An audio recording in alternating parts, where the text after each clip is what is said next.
Bismillahirrahmanirrahim. Assalamualaikum warahmatullahi wabarakatuh. Masih bersama kami di channel DST ITS, Direktorat Sistem dan Teknologi Informasi ITS. Hari ini kita akan berbicara mengenai uppercut. Apa itu uppercut? Sesuai dengan namanya, singkatan dari Administrasi Pengajuan RKAT. Di UTS sendiri unit-unit seperti Kaprodi, UPT, Direktorat melakukan pengajuan anggaran melalui sistem uppercut. Karena uppercut sendiri berfungsi memadukan antara sistem digital dalam pengajuan RKAT, no paperless, jadi tidak menggunakan kertas, dan langsung by system. Oke, langsung saja. Pertama, di sini saya akan bertindak sebagai unit seperti direktorat, UPT, dan prodi. Pertama-tama saya akan mengajukan pengajuan sebagai direktorat. Usahakan untuk login menggunakan email corporate yang sudah ditetapkan oleh bagian divisi sistem di Direktorat Sistem dan Teknologi Informasi ITS. Kenapa harus menggunakan email? Agar notifikasi approval, ditolak, dan revisi dari RKAT-nya bisa terkirim melalui email. Oke, langsung saja. Pertama, kita mulai dari pengajuan. Oke. Di pengajuan sendiri, kita dapat melihat daftar dari pengajuan yang pernah kita lakukan. Itu ada detail dan hapus. Detail melihat pengajuan kita atau RKAT kita sudah sampai di mana sih? Contoh, sudah disetujui. Ini adalah alur RKAT kita akan kemana. Ada juga fitur untuk revisi, ada juga fitur history. Jadi kita langsung saja. Pertama, pengajuan. Di sini kita memilih kode RKAT. Kode RKAT-nya sudah ditetapkan sebelumnya pada saat RKAT, rapat RKAT. Kode RKAT-nya diberikan oleh user, adminnya itu sekretaris universitas. Jadi ketika kita memilih RKAT, nah di sini akan langsung tampil latar belakang dan lain sebagainya sesuai dengan yang telah diinputkan. Jadi kita mulai dengan ketika kita memilih kode RKAT, otomatis nama kegiatan akan muncul sesuai dengan rapat RKAT tahunan Universitas Teknologi Sumedang. Langsung saja isi.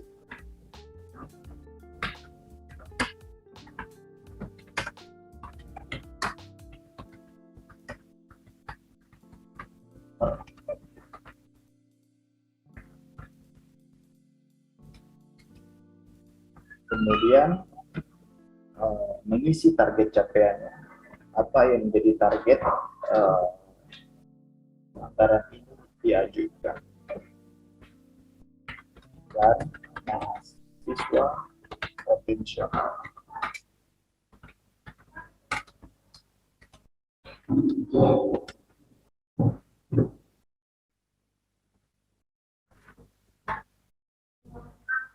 Selanjutnya kita mulai memilih deadline dari pengajuan kita sendiri. Dari tanggal 5 misalnya.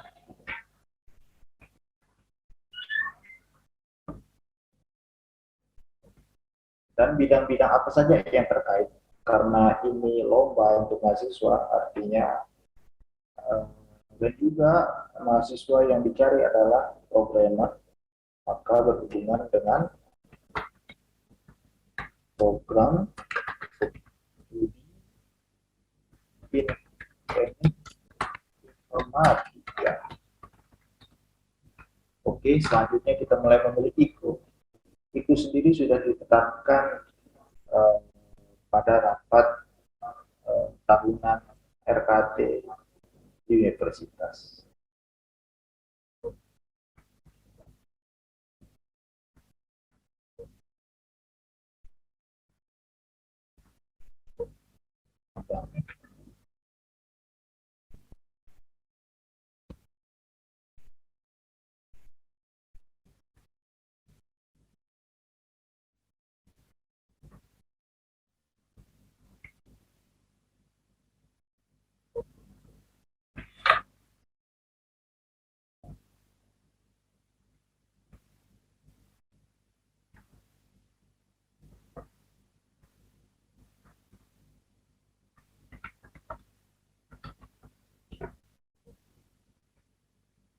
Kemudian RAB.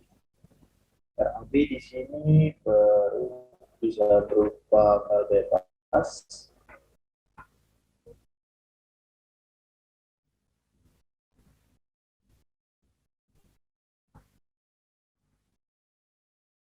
masing-masing dari field yang ada di sistem ini sudah dibatasi sesuai dengan standar-standar teks yang ada.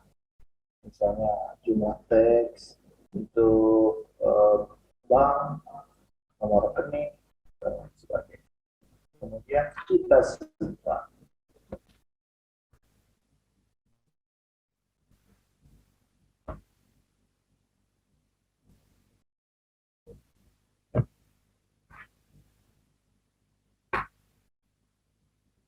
Oke, ketika notifikasi kembali setelah muncul, artinya pengajuan RKAT datanya sudah disimpan. Kita mau lihat nih sudah sampai mana aja. Seperti yang teman-teman dapat lihat di sini masih kuning, input oleh direktorat atau unit tersebut. Di alur status pengajuannya sendiri pun masih tanda X atau hijau. Artinya belum masuk ke atasan atau user atasan dari Direktorat Sistem dan Teknologi Informasi TS. Di sini siapa? Yaitu Barik. Begitu juga dengan unit-unit lain nantinya. Misalnya informatika mungkin ke fakultasnya. Kemudian kita akan masuk ke user sebagai direct. Teman-teman menggunakan email korporasi kampus. Nah, di sini muncul notifikasi satu. Artinya ada satu pengajuan yang dilakukan oleh subdivisi waret tersebut. Nah, yang kita bisa melihat. Di sini kita bisa melihat print pengajuannya.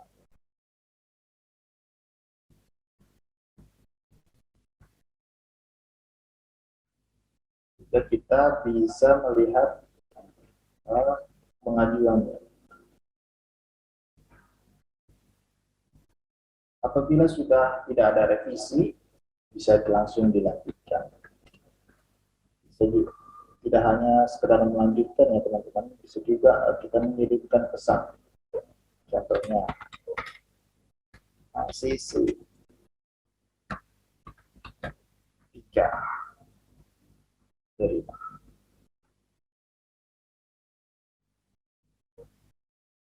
Oke, ketika sudah berwarna abu-abu, artinya sudah di-ACC oleh waret. Begitu juga dengan unit kita di DSTI pun kita bisa melihat kalau sudah di-ACC perjalanan pengajuan kita sudah sampai mana, sampai waret. Kemudian tahap selanjutnya adalah ACC atau approval dari direktur keuangan.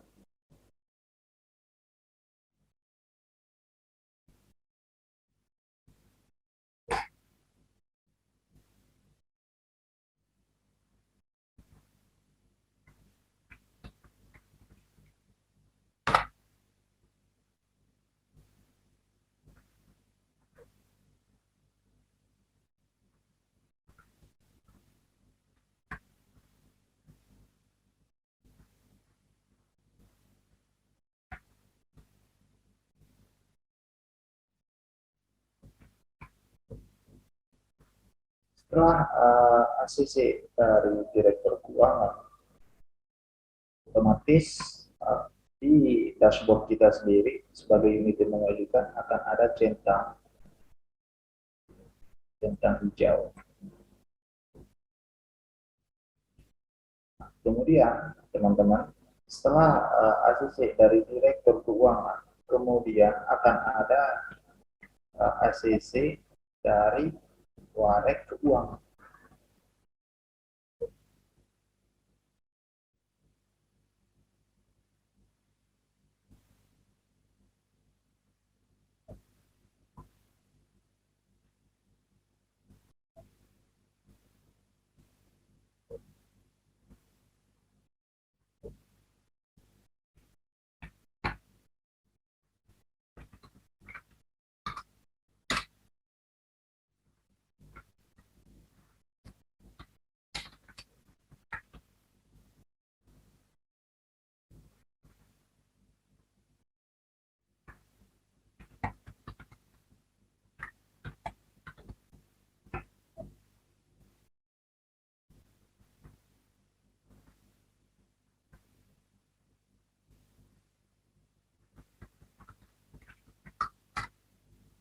Kita lanjut ke tahap selanjutnya. Nah, kemudian di direktur keuangan sendiri akan muncul notifikasi seperti ini. Begitu pula notifikasi di email juga akan muncul apabila sudah di-ACC oleh kepala divisi unit pengajuan seperti kepala badan, ya, walek, dan dekan. Kemudian kita lihat nih, oke, tinggal ACC direktur keuangan. Seperti biasa teman-teman bisa melihat revisi dan lain sebagainya.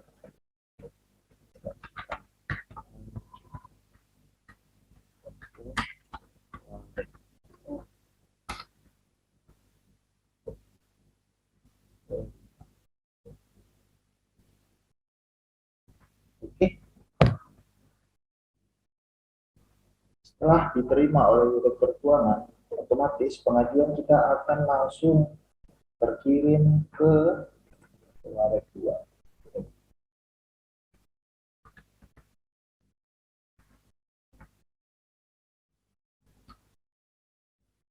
Di warek kedua sendiri akan muncul juga notifikasi bahwa pengajuan DSTI sudah disetujui oleh direktur keuangan. Aksinya sama, bisa melihat print pengajuan,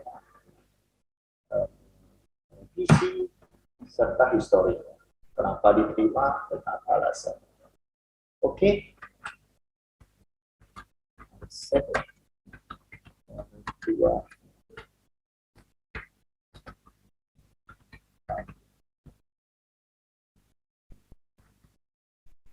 Jika ditolak pun nantinya teman-teman otomatis di notifikasi akan terkirim kembali ke unit DSTI bahwa ada revisi dan akan terreport juga di history. Oke, tahap selanjutnya adalah ke user rector.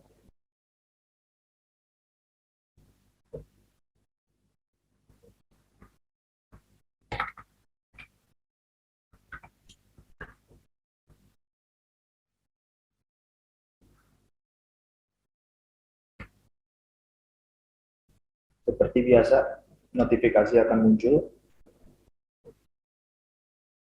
kemudian subdivisi. Yang membedakan adalah warek,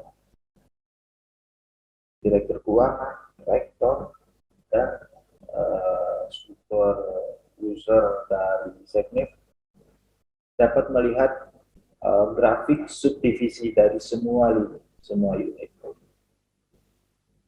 RKD-nya, dan lain sebagainya. Oke, rektor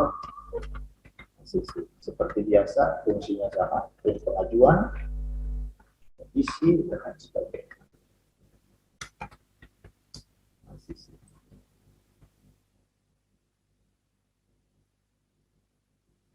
Oke, Selanjutnya, setelah dari rektor, di user unit pun akan seperti ini ya loh. Tinggal kembali ke direktur keuangan. Untuk apa?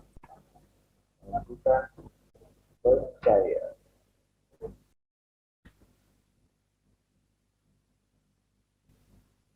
Oke, diterima rektor. Setelah semua proses, setelah kelima proses ini selesai, akan kembali ke user direktur keuangan untuk melakukan pencairan. Yaitu upload bukti transfer. Kita contohkan.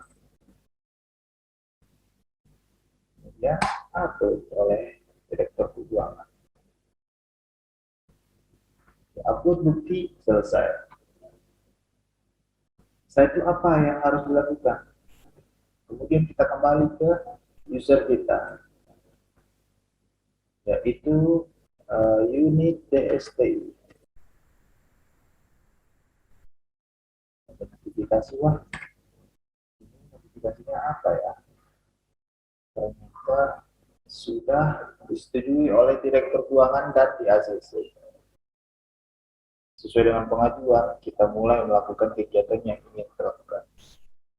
Seperti yang di awal tadi, kegiatan kami adalah hackathon pemrograman. Lomba mencari potensi mahasiswa pemrograman. Kemudian setelah kegiatannya selesai, agendanya selesai, unit pun mulai melakukan lapor LPG keuangan dan LPG kegiatan. Dibuat langsung upload.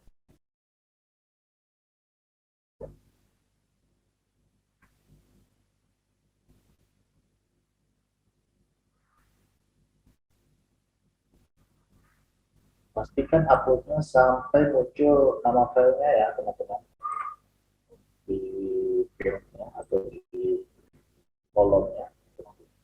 Upload.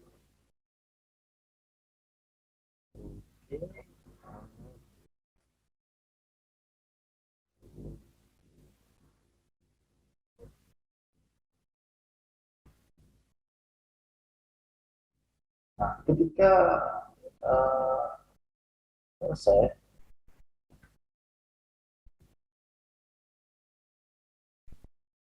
terakhir kita tinggal menunggu approval segment untuk memvalidasi LPG kegiatan dan LPG agar user segment dapat melihat.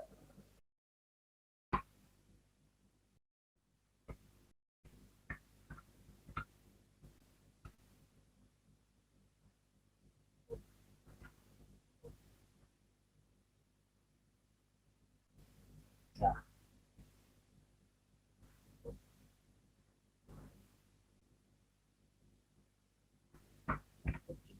aksinya sama, dapat melihat pengajuannya, LPD-nya, dan lain.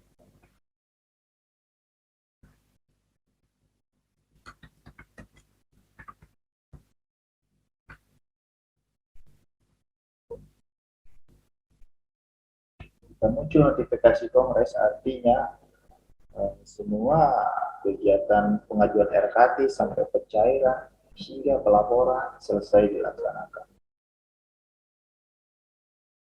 Gampang kan teman-teman?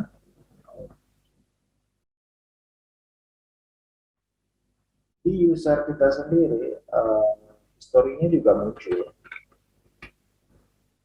Kita dapat melihat selama perjalanan RKT kita, apa sih yang terjadi.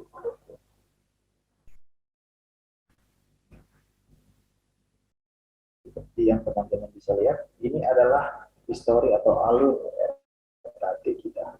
Baik itu ada revisian, baik itu ditolak, akan terreport di situ. Tidak hanya di sini. Apabila tentunya kita nggak selamanya ya, tidak selamanya sih melihat laptop atau komputer. Itulah alasannya kenapa user menggunakan email agar terintegrasi dan notifikasi muncul melalui ponsel apabila RKT kita ditolak atau direvisi dan lain sebagainya atau sudah melakukan pencairan.